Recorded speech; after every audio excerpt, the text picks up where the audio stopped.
और आइए इस वक्त की बड़ी खबर आपको बताते हैं। बड़ी खबर, जस्टिस सूर्यकांत देश के नए सीजेआई हो सकते हैं। सीजेआई गवई ने जस्टिस सूर्यकांत के नाम की सिफारिश की है। कानून मंत्रालय को भेजा अपने आधिकारिक नाम का पर्चा। मौजूदा सीजेआई बीआर गवई 23 नवंबर को रिटायर हो रहे हैं। बीआर गवई के रिटायरमेंट के बाद सूर्यकांत देश के नए जस्टिस सीजेआई हो सकते हैं। माफ कीजिए, जस्टिस सूर्यकांत देश के नए सीजेआई हो सकते हैं। ये सोर्सेस के हवाले से जानकारी आ रही है और उनके नाम की पैरवी जस्टिस गवई ने ही की है। सीजेआई गवई जो अपनी रिटायरमेंट से पहले जस्टिस सूर्यकांत के नाम की सिफारिश कर रहे हैं, जिसके लिए उन्होंने जानकारी भी आगे भेज दी है। कानून मंत्रालय को उन्होंने भेजी है जानकारी। उत्तराधिकारी का नाम उन्होंने भेज दिया है। सीजेआई बीआर गवई 23 नवंबर को रिटायर हो जाएंगे।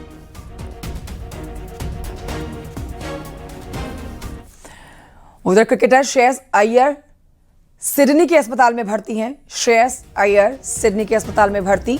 पसली में चोट लगी है और सीजेआई पसलियों में चोट के बाद आईसीयू में भर्ती कराए गए हैं श्रेयस अय्यर।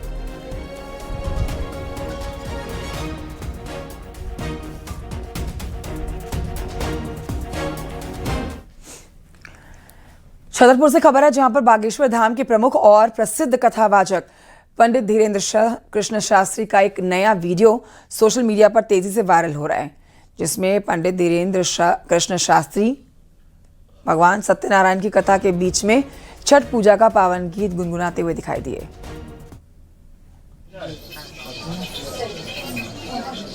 उत्तर भारत के महापर्व छठ पूजा की महिमा का बखान भी उन्होंने किया। छठी मैया का गीत गुनगुनाया।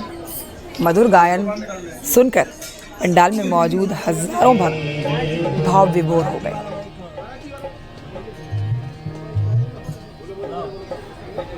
पहले पहले हम कईनी छठी मैया व्रत तो छठी मैया व्रत तो छठी मैया व्रत तो छठी मैया व्रत तो पहले पहले हम कईनी छठी मैया व्रत तो छठी मैया व्रत तोहार छठी मैया व्रत तो काज ही बस के बहंगिया बहंगी लचकात जाए बहंगी लचकात जाए होई ना बलम जी। दिल्ली पुलिस ने आईएसआईएस के जिस खतरनाक मॉड्यूल का खुलासा किया था, उसमें अब चौंकाने वाले खुलासे हो रहे हैं। भोपाल के निशातपुरा से गिरफ्तार 20 साल के सैयद अदनान उर्फ अबू मोहम्मद की खौफनाक सच्चाई सामने आई है और उसकी सोच सामने आई है, जो कि बेहद खतरनाक है। अदनान खुद को मोस्ट वांटेड आतंकी हक्कानी का अनुयायी मानता था। साल 2024 में ज्ञानवापी मामले में फैसला सुनाने वाले जज को धमकी भी दी थी इसने। रिपोर्ट देखिए।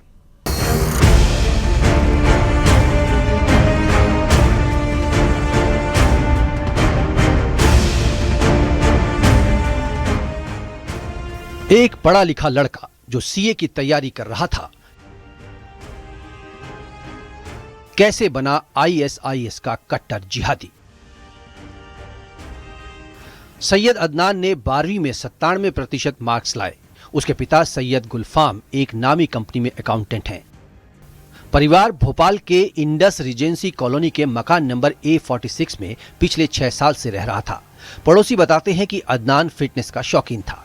रोज कोचिंग जाता, घर के फर्स्ट फ्लोर वाले कमरे में घंटों पढ़ाई करता, लेकिन ये सब एक नकाब था।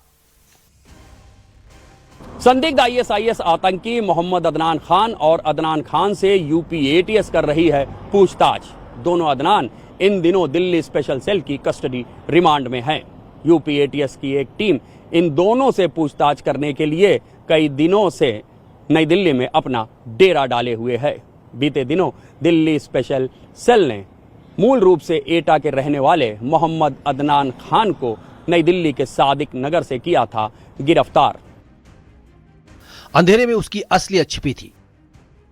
2024 में ज्ञानवापी मस्जिद केस के फैसले वाले जज को धमकी दी। जज को काफिर तक कहा। आतंकी अदनान के खिलाफ दर्ज एफआईआर में ज्ञानवापी पर फैसला देने वाले जज को टारगेट करने का जिक्र है। इसी कट्टर कमेंट से आकर्षित होकर दिल्ली का एक अदनान उर्फ मुहारिद ने सोशल मीडिया पर संपर्क किया। दोनों डार्क एप्स टेलीग्राम आईएमओ के जरिए सीरिया के आईएसआईएस कमांडर से जुड़े। वहां से टारगेट मिला कि भारत में दहशत फैलाओ। अदनान खुद को मोस्ट वांटेड आतंकी सिराजुद्दीन हक्कानी का अनुयायी मानता था और हक्कानी जैसा बनने की कोशिश में जुटा था। यूपी एटीएस ने अदनान खान को 2024 में जेल भेजा था। उस पर आरोप था कि उसने ज्ञानव्यापी प्रकरण के दौरान कुछ आपत्तिजनक पोस्ट सोशल मीडिया में डाली थी। 2024 में ही अदनान खान जमानत पर बाहर आ गया था, लेकिन सीरिया में एक हैंडलर से जुड़कर ये दोनों अदनान जिहादी और कट्टरपंथी विचारधारा को आगे बढ़ा रहे थे। त्योहारी सीजन के दौरान इन दोनों की पूरी प्लानिंग थी कि नई दिल्ली में कोई बड़ा विस्फोट किया जाए। जांच में और भी चौंकाने वाले खुलासे हुए हैं। लखनऊ एफएसएल रिपोर्ट के मुताबिक अदनान ने बीजेपी के एक बड़े नेता की फोटो एडिट कर उस पर उर्दू में काफिर लिखा। 2024 में रिलीज हुई फिल्म हमारे 12 के खिलाफ सोशल मीडिया पर उग्र पोस्ट शेयर किए। इंस्टाग्राम पर खिलजी नाम से फेक अकाउंट चलाता। व्हाट्सएप ग्रुप्स में धार्मिक कट्टरता की सामग्री बांटता। अपने दिल्ली वाले साथी के साथ हथियार जुटाने की प्लानिंग कर रहा था। इस बात के सबूत मिले थे कि मोहम्मद अदनान को भोपाल का अदनान खान जिहादी और कट्टरपंथी वीडियो भेज रहा है, जिन्हें एडिट करके सोशल मीडिया में प्रसारित कर रहा था मोहम्मद अदनान।